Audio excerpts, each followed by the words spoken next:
Hi, my name is Annie Im. I'm an associate professor of medicine at the University of Pittsburgh. So we all well know that chronic GvHD is a key driver and leading cause of morbidity and mortality after allogeneic transplant.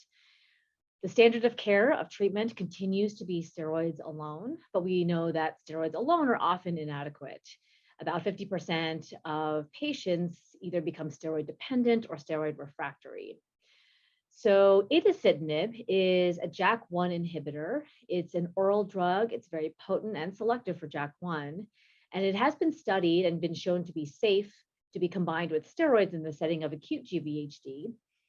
So Gravitas 309 was a study that was designed to look at the combination of itacitinib plus steroids versus steroids alone as upfront therapy for patients with chronic graft-versus-host disease. So initially, the first part of the study was a dose finding portion of the study, which are the results that we presented at ASH.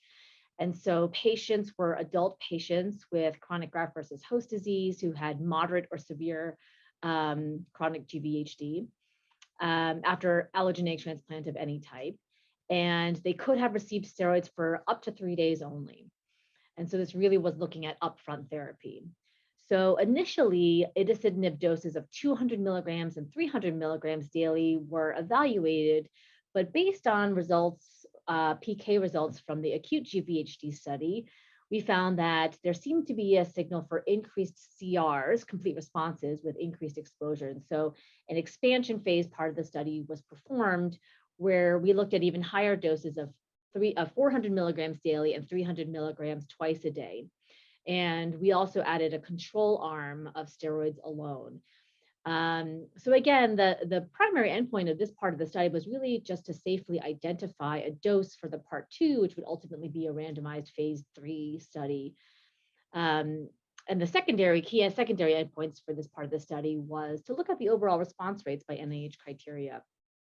So in terms of the patients, the patients were well balanced in terms in all of the arms, in terms of baseline characteristics and transplant characteristics overall, except that there were a few more patients with overlap chronic GvHD in the itacitinib treated groups, a few more patients with high risk disease risk index in the steroid treated group. In terms of organ distribution, patients had a wide distribution of organ involvement at baseline, including sclerotic skin. And it seemed that in one of the itacitinib groups, more patients had sclerotic skin involvement.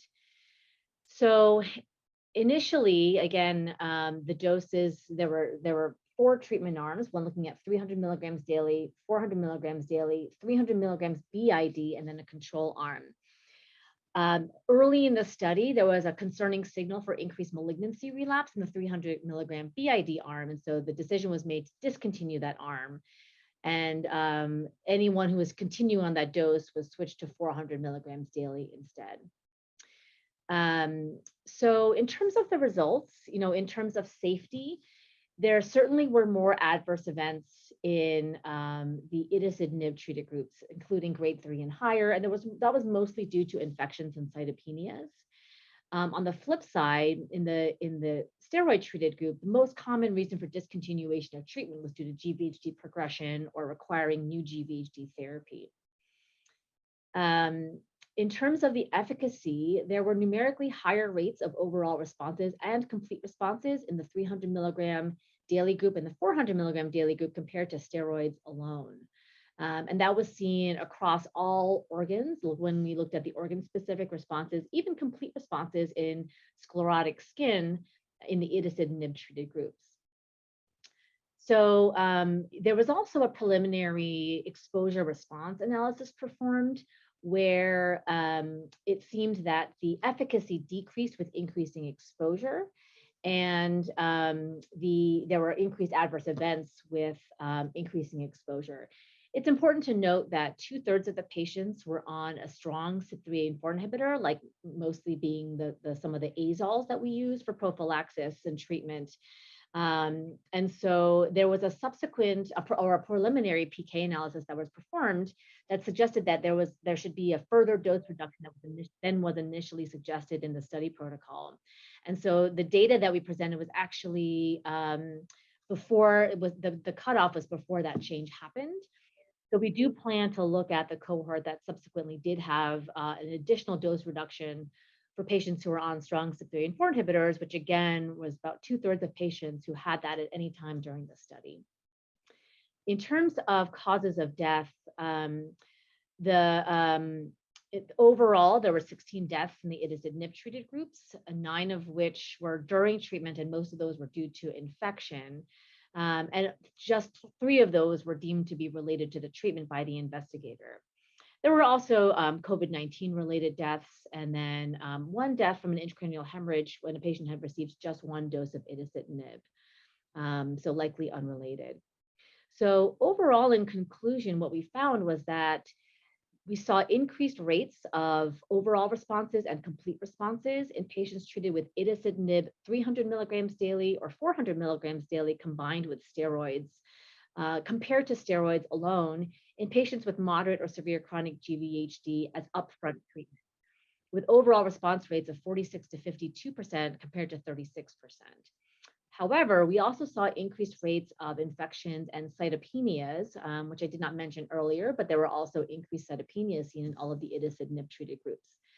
And so based on these results and the risk-benefit ratio, the decision was made to not proceed with further development of the combination of Itacitinib and steroids for first-line treatment of chronic GvHD. However, it's important to note that in the study protocol, it did not dictate a taper of steroids, and most patients were on a combination of Itacitinib and steroids for a long duration. And we saw that there were similar rates of steroid taper among all of the groups, regardless of treatment. So that probably led to the risk of increased toxicities like infection and cytopenias. It would be interesting to evaluate Itacitinib with just a defined short course of steroids, so essentially looking at Itacitinib versus steroids alone, or even an Itacitinib non-steroid combination versus steroids, to see if that toxicity risk could be mitigated. Thank you very much for your attention.